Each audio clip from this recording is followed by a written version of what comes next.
오늘 우리에게 주실 하나님의 말씀을 함께 찾아 읽겠습니다. 로마서 6장 3절에서 7절 말씀입니다. 6장 3절에서 7절까지 우리 함께 교독하겠습니다. 무릇 그리스도 예수와 합하여 세례를 받은 우리는 그의 죽으심과 합하여 세례를 받은 줄을 알지 못하느냐?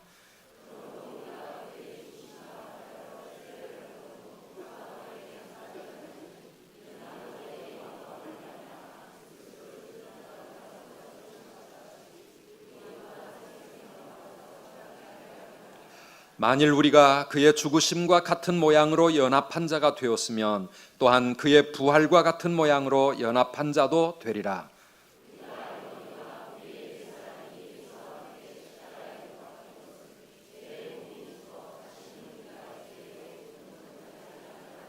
함께 읽습니다. 이는 죽은 자가 죄에서 벗어나 의롭다 하심을 얻었음이라. 아멘. 할렐루야. 네. 오늘은 우리 세례에 대한 말씀을 함께 나누면서 은혜를 받으려고 합니다. 오늘 학습 세례 입교 예식이 있는데 사실은 우리 3부 예배 세례 받으시는 분들이 숫자가 그렇게 많은 건 아닙니다. 그분들만을 위해 드리는 말씀이 아니라 오늘 여기 있는 대부분의 성도님들은 다 이미 세례를 받으신 분들이에요. 세례자로서, 세례교인으로서 우리가 평생을 신앙생활을 합니다.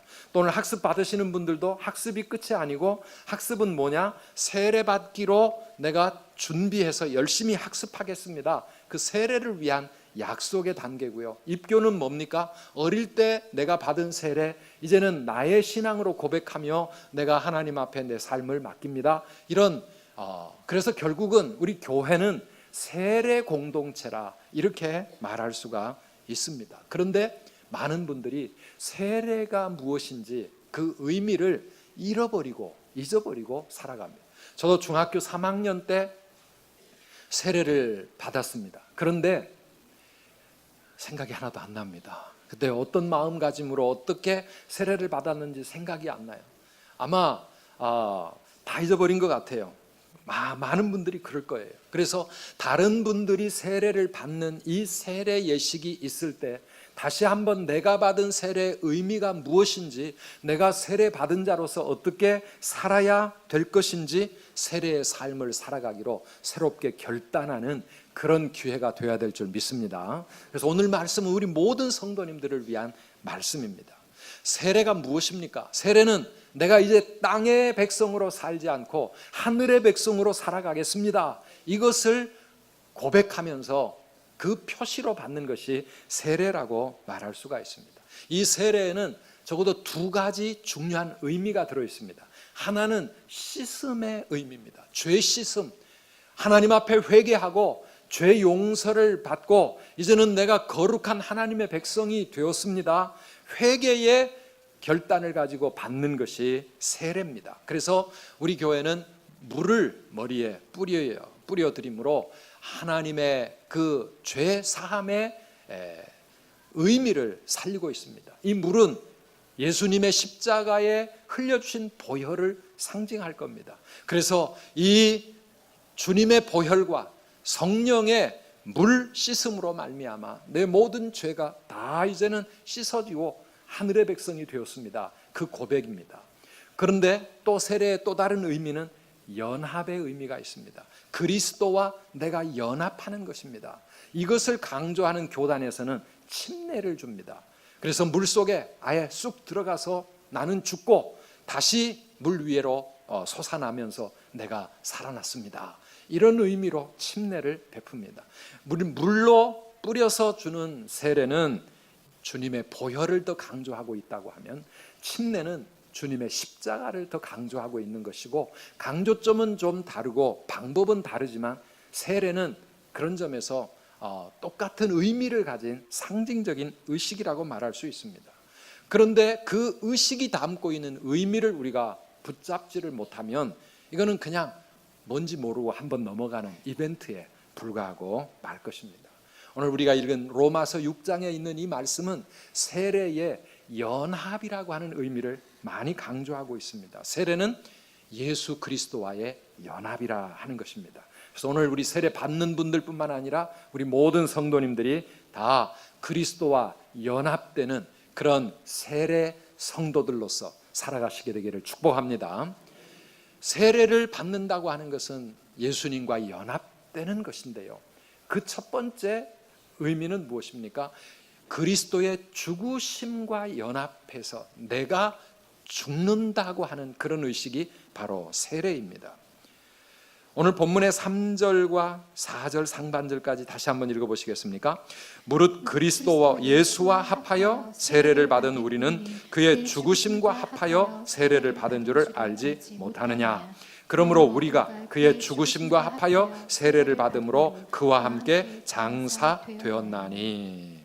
세례를 받는 것은 예수님의 죽으심과 합해져서 우리도 함께 죽고 우리도 예수님과 함께 장사되어졌다는 의미로서 이 세례를 받는다는 것입니다.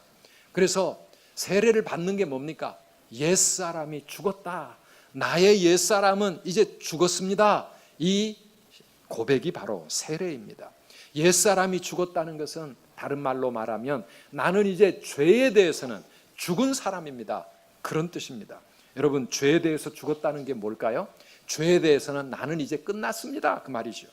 오늘 본문 5절 6절 이 말씀에도 보면 옛사람이 예수와 함께 십자가에 못 박힌 것은 죄의 몸이 죽어 다시는 우리가 죄에게 종노릇 하지 아니하려 함이라.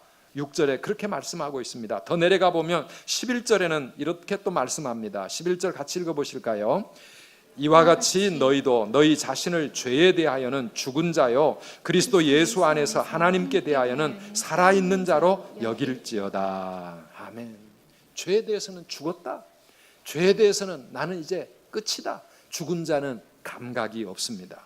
죄가 내 옆에서 아무리 나를 유혹하고 내 마음을 충동질해도 나는 죄에 대해서 죽었기 때문에 아무 흔들림이 없고 요동을 치지 않습니다.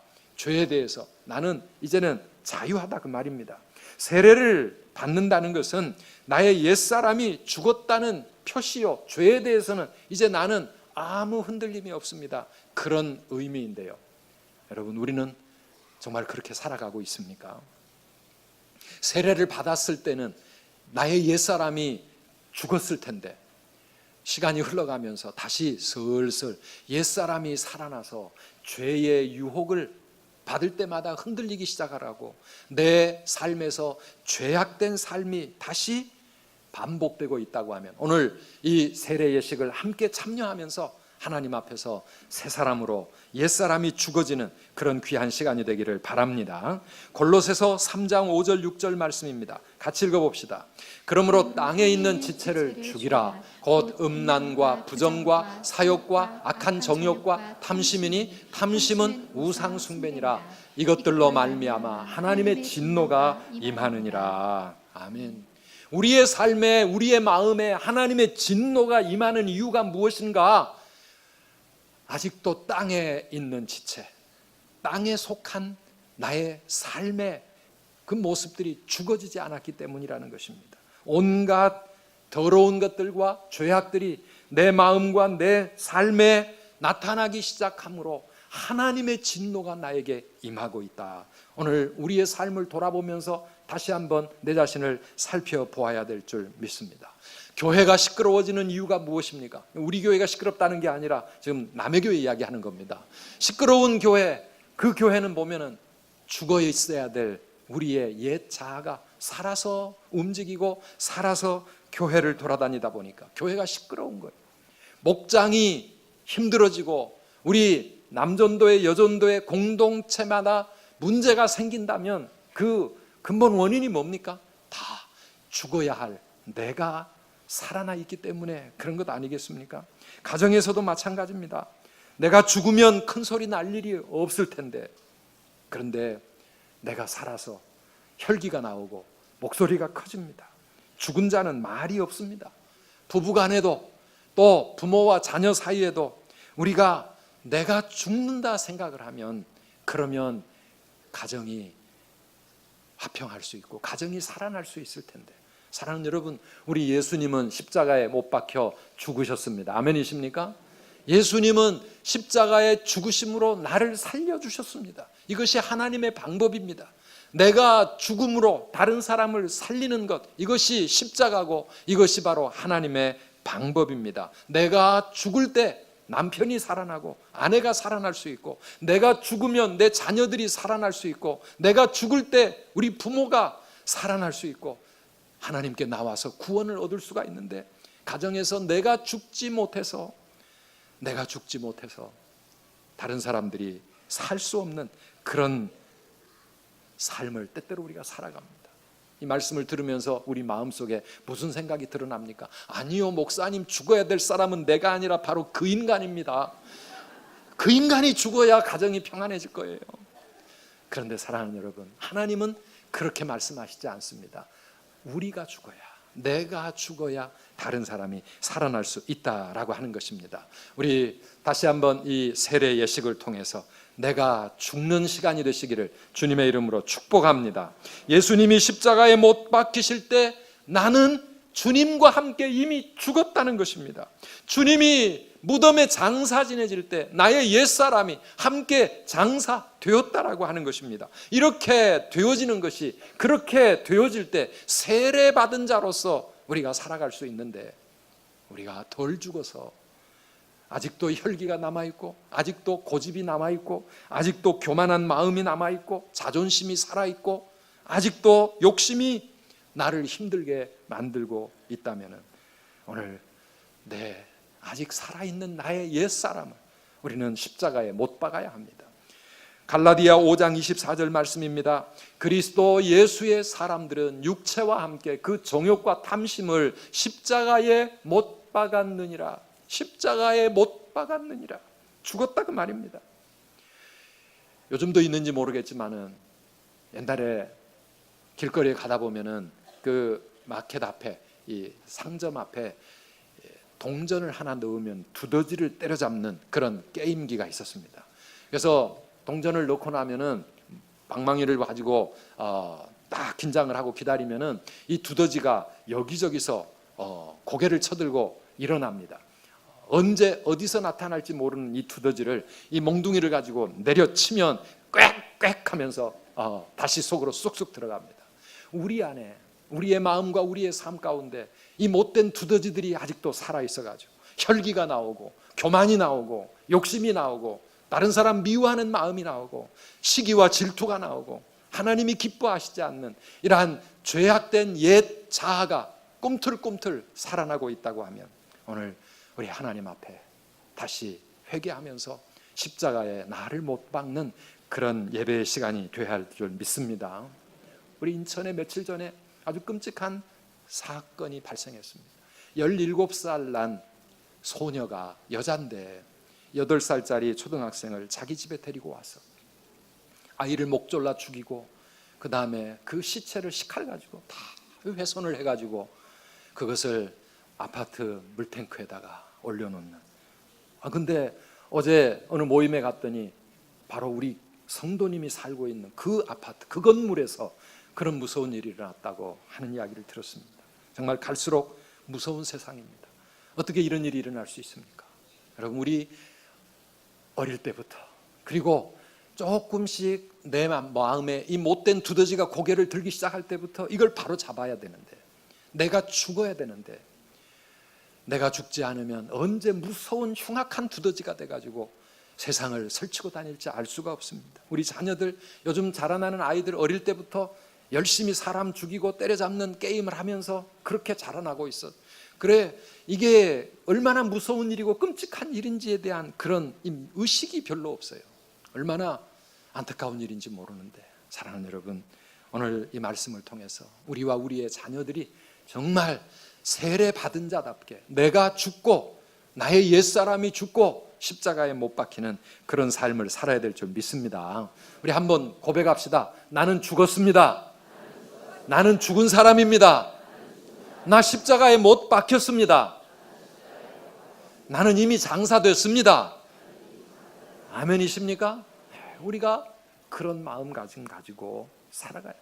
예수님이 십자가에 못 박혀 죽으신 것을 믿는다고 하면 주님이 십자가에 못 박히신 그때 나의 옛사람도 함께 못 박혔다. 나도 죽었다. 우리가 주님의 십자가를 바라볼 때마다 그 십자가에는 주님만 못 박힌 게 아니라 나도 못 박히는 십자가. 아니, 천주교처럼 십자가 위에 못 박히신 예수님이 남아있는 게 아니라 이미 십자가에서 내려와서 장사 지내져 버렸다. 나도 이미 죽은 사람이라. 사랑하는 여러분, 우리 세례받은 모든 사람들, 내가 죽은 사람이라는 거 잊지 마시기를 축원합니다. 내가 죽습니다. 그런데 기독교는요, 내가 죽는 것으로 끝나는 종교가 아닙니다.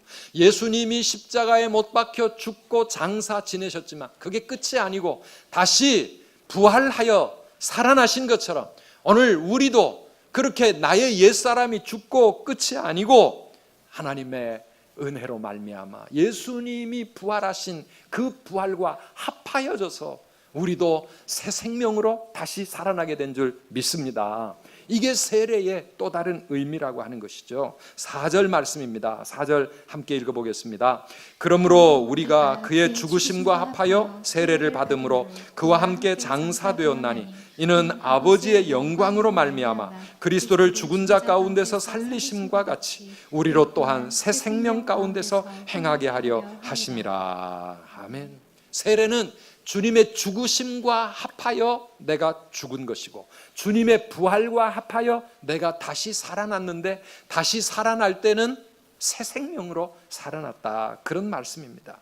새 생명, 이 새 생명이 무엇입니까? 예수님의 생명입니다. 예수 생명입니다.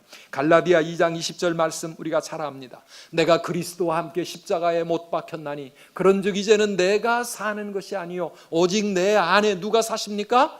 그리스도께서 사시는 것이라. 내 안에 그리스도께서 사시는 것이라.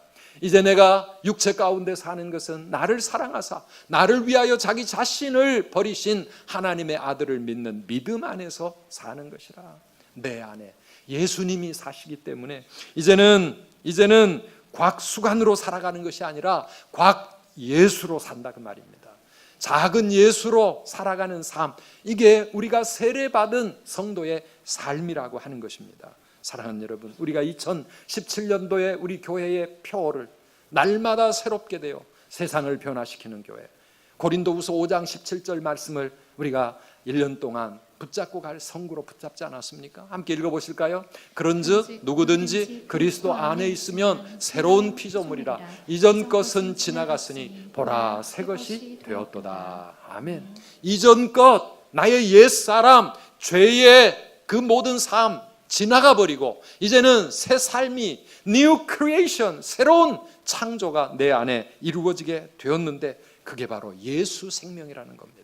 그래서 우리가 이제는 예수님이 내 안에 살고 계시기 때문에 예수님처럼 생각하고 예수님처럼 말하고 예수님처럼 공부하고 예수님처럼 일하고 예수님처럼 우리가 이 세상을 살아가는 그런 사람이 되었다고 하는 것이죠. 그 의미를 우리는 세례 속에서 담고 있는 것입니다. 예수님처럼 경건하고 예수님처럼 진실하게 예수님처럼 의롭게 거룩하게 살리라. 예배하는 자로 하나님의 자녀로 살아가리라. 이게 세례받은 성도의 마음속에 언제나 살아있어야 할 새로운 삶의 모습입니다. 그래서 우리 세례를 받고 새 생명으로 살아가는 성도들은 절대 내 몸을 죄에게 내어놓지 않습니다. 이 세상의 불의한 일에 내어주지 않고 하나님께만 드리는 그런 삶을 살아갑니다. 로마서 6장 13절 말씀 함께 읽어봅니다. 또한 너희 지체를 불의의 무기로 죄에게 내주지 말고 오직 너희 자신을 죽은 자 가운데서 다시 살아난 자 같이 하나님께 드리며 너희 지체를 의의 무기로 하나님께 드리라. 아멘. 너희 지체가 무엇입니까? 우리 몸의 모든 부분들을 말합니다. 눈, 코, 입, 손, 발 할 것 없이 우리의 이 온 몸을 죄에게 내어주지 말고 죄의 도구가 되지 말고 의의 도구가 되어 하나님께 드리라. 이게 세례받은 성도의 삶이라고 하는 것입니다. 나의 손이, 나의 발이 죄의 도구가 아닌 하나님의 도구, 내 입술, 내 눈과 귀가 하나님의 도구가 되고 내 몸이, 내 삶이 하나님께 드려지는 그런 삶으로 살겠다고 하는 결단, 이게 바로 우리 세례의 결단입니다. 사랑하는 여러분, 우리 모두가 다 그렇게 살아가야 될 텐데요, 어떻게 그렇게 살 수 있겠습니까? 우리의 힘과 우리의 노력으로 그게 되겠습니까? 수양을 쌓고 고행을 하고 하나님 앞에서 우리가 그렇게 깨어 몸부림을 치면 내 힘으로 그렇게 할 수 있겠습니까? 아닙니다. 이것은 오직 성령의 능력으로, 하나님의 은혜로 감당하게 될 그러한 새 삶인 줄 믿습니다. 그래서 우리가 받은 이 물세례는 반드시 성령의 세례와 연결되어지게 되어 있습니다. 물세례는 성령 세례를 사모하는 것입니다. 회개하고 결단하고 세례를 받지만은 우리 힘으로는 그렇게 살 수 없기 때문에 우리에게 성령의 능력이 필요합니다. 그런데 우리 주님께서는 그걸 우리에게 약속하셨습니다. 사도행전 1장 5절 말씀입니다. 같이 읽어볼까요? 요한은 물로 세례를 베풀었으나 너희는 몇 날이 못되어 성령으로 세례를 받으리라 하셨느니라. 요한의 물 세례를 받은 것이 끝이 아니고 성령으로 세례를 받게 될 것이다.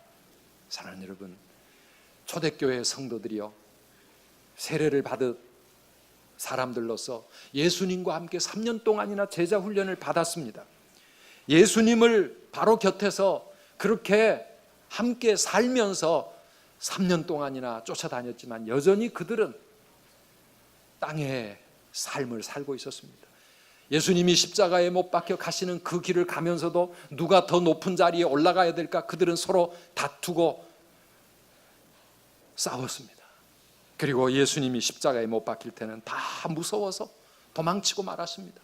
예수님 부활하셨는데도 아직까지도 그것이 안 믿어졌습니다. 세상이 두려웠습니다. 세상으로 나아갈 수가 없었습니다. 다 자기 속에 갇혀있는 그런 삶을 살고 있었습니다. 그런데 어느 날 그들이 변화가 되었습니다.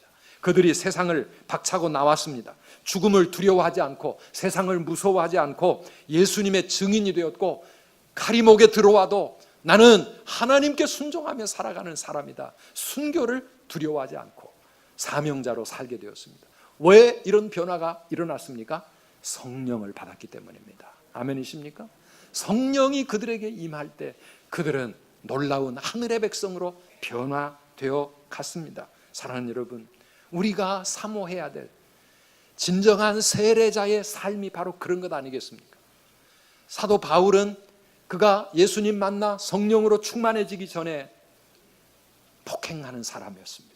사람들을 잡아다가 죽이고 감옥에 가두고 예수 믿는 사람들 다 핍박하려고 여기저기를 돌아다니던 살기등등한 사람이었습니다. 그 마음에 분노와 미움이 가득 찼던 사람입니다. 그런데 그가 예수님 만나고 성령의 세례를 받게 되니까 사람이 변했습니다. 사랑의 사람으로 바뀌었습니다. 사랑의 사람, 온유한 사람으로 바뀌었습니다. 세상 그 누구보다도 가장 겸손한 사람이 되었습니다. 다른 사람을 섬기고 핍박과 고난 속에서도 소리 내지 않고 묵묵히 그 십자가 짊어지며 주님을 위해서 주님의 증인으로 사명 위에 살아가는 그런 사람으로 바뀌지 않았습니까? 한 영혼을 살려내기 위해서 내가 그 사람의 종이 되어도 좋다, 그를 위해 낮아지고 또 낮아지는 그런 섬김의 삶을 살아갔습니다. 어떻게 가능합니까? 성령의 능력이 우리를 변화시키는 것입니다. 사랑하는 여러분, 세례를 받으신 분들은 다 성령 세례를 사모하시기를 축복합니다. 우리가 물 세례를 받는 이유는 성령의 세례를 받기 위한 준비요 의식입니다. 성령이 우리에게 임해야, 성령으로 우리가 충만해져야 진정으로 세례의 삶을 살아갈 수 있습니다. 왜냐하면 그 성령은 우리를 정말로 예수 그리스도와 연합된 삶으로 변화시키기 때문에 그렇습니다. 주의 손에 나의 손을 포개고 주의 발에 나의 발을 포개요. 저는 처음에 그 찬양을 들을 때 좀 가사가 이상하다 그랬는데요, 그 가사를 음미하면 음미할수록 내 손이 이제는 나의 손이 아니라 예수의 손이 되고, 내 발이 이제는 예수님의 발이 되고, 손과 발뿐만이 아니라 내 입술, 내 모든 삶이 다 예수님과 연합된 삶이 되어서 이제는 오직 주님을 위해 살리라. 주님과 함께 죽고 주님과 함께 살리라. 사랑하는 여러분, 그런 결단을 가지고 살아가도록 우리를 그렇게 예수님과 연합되게 해주시는 분, 그분이 성령님이십니다. 오늘 우리 세례받은 모든 분들 다 그런 하나님의 은혜 가운데 주님을 위해 살아가는 그러한 귀한 세례자들이 되시기를 축복합니다.